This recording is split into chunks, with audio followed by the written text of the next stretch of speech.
Patties करतो आहे. बटाटा शिजवला, त्याच्यामध्ये हळद आणि हिंग घातलं थोडं आणि स्मॅश केला. आता त्याच्यामध्ये 2 ब्रेड भिजवून घातले.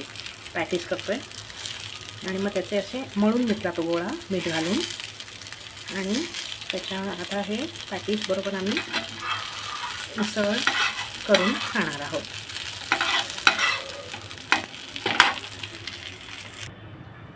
कढईमध्ये थोडं तेल घातले. तेलात थोडेसे धणे जिरे घातले. तर त्यामध्ये हे उसळीचं थोडं शिजवावं लागेल. हे पॅटीस करतोय. किंचित त्यात हिरवी मिरची आणि थोडंसं 1-2 ड्रॉप्स आलं लसणाची पेस्ट टाकते आहे म्हणजे जरा चव यावी. आता ह्यात मी पाणी घालते. म्हणजे हे पाणी आहे कोथिंबीर वडी बनवली त्याचं पाणी आहे बेसनाचं, म्हणजे जरा घट्टपणा येईल. कोथिंबीर वडी बनवली, थोडंसं बेसन, थोडीशी हिरवी चटणी असं ते मिक्स पाणी होतं. मीठ घालते, थोडीशी आमचूर आणि थोडीशी सुंठ पावडर घालते. त्याने कसं जरा टेस्ट येते. छान सुगंध सुटला आहे.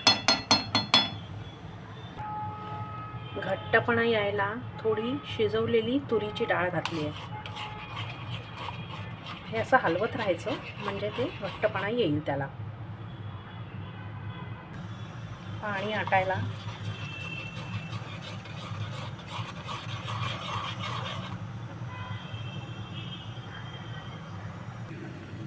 थोडी हळद घालते रंगासाठी.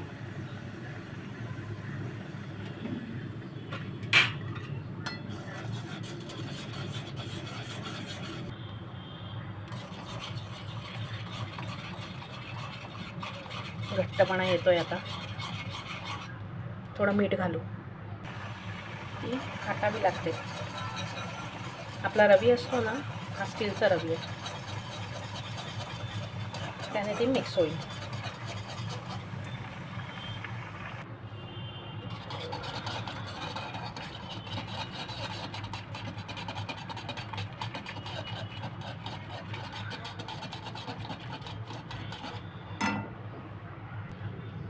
रगड्यामध्ये थोडासा बटाटा किसून घालते.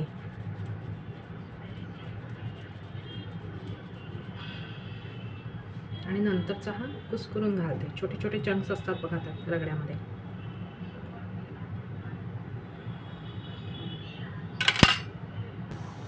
चवीला हिरवी चटणी थोडी.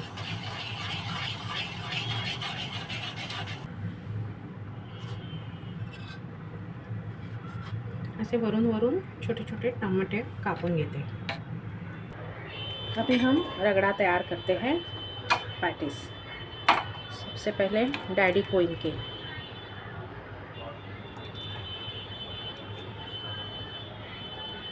रगड़ा डाला, ये वाला,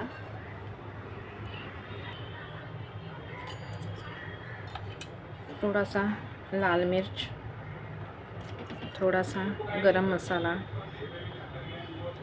थोड़ा सा चाट मसाला, थोड़ा सा नमक सारी जगह से, और उसके ऊपर डालेंगे प्याज और टोमेटो डाला. अभी उसके ऊपर हम डालते हैं थोड़ी सी हरी चटनी, फिर थोड़ी सी इमली की चटनी. क्या होता है ना, ये चटनियाँ बनाना बैचलर लोगों के लिए बहुत डिफ़िकल्ट होता है. तो मैं सजेस्ट करती हूँ कि आप किसी भी भेलपुरी वाले के पास जाओ, वहाँ से एक हाथ भेलपुरी खा लो और बाद में उसको बोलो कि मुझे 10 रुपये का हरी चटनी दे दो या फिर 10 रुपये का इमली की चटनी दे दो. 10-20 रुपये में वो देते हैं. They are very fine with it. और वो रगड़ा भी देते हैं 10-20 रुपये का. तो जब आपको खाना है आप घर पे बना के इसे खा सकते हो. अभी उसके ऊपर डालते हैं हम सेव. और इस तरीके से हमारा रगड़ा, घर का रगड़ा तैयार हो गया है. तो आप उसे प्यार से खाओ और मुझे बताइए कैसे हुआ. मेरा कैमरा बहुत ये होता है, हिलता है और सब घर का पसारा दिखता है, लेकिन अभी मैं क्या करूँ ना, मैं जल्दी जल्दी मैं बनाती हूँ. Bye bye. Thank you very much. आप मुझे बताइए कि आपको मेरी रेसिपीज़ अच्छी लगती है क्या, क्योंकि कमेंट कीजिए और लाइक शेयर सब्सक्राइब कीजिए. सब्सक्राइब करना बहुत ज़रूरी होता है. मैं आपको एक खा के बताती हूँ कैसे हुआ है. सब मेरा कैमरा है ना एक हाथ से चलता है.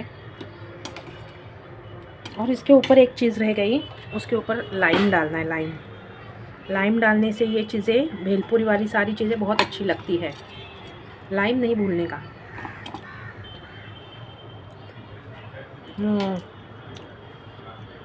हलवाई जैसे बना है, हलवाई मतलब भेल वाला। Thank you very much, bye. Please subscribe me. Thank you, bye bye.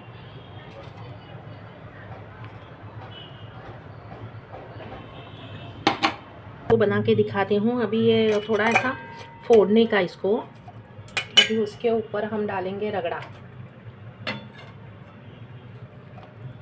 रगड़ा डाला, फिर प्याज और टमाटो डालने का। सब हाथ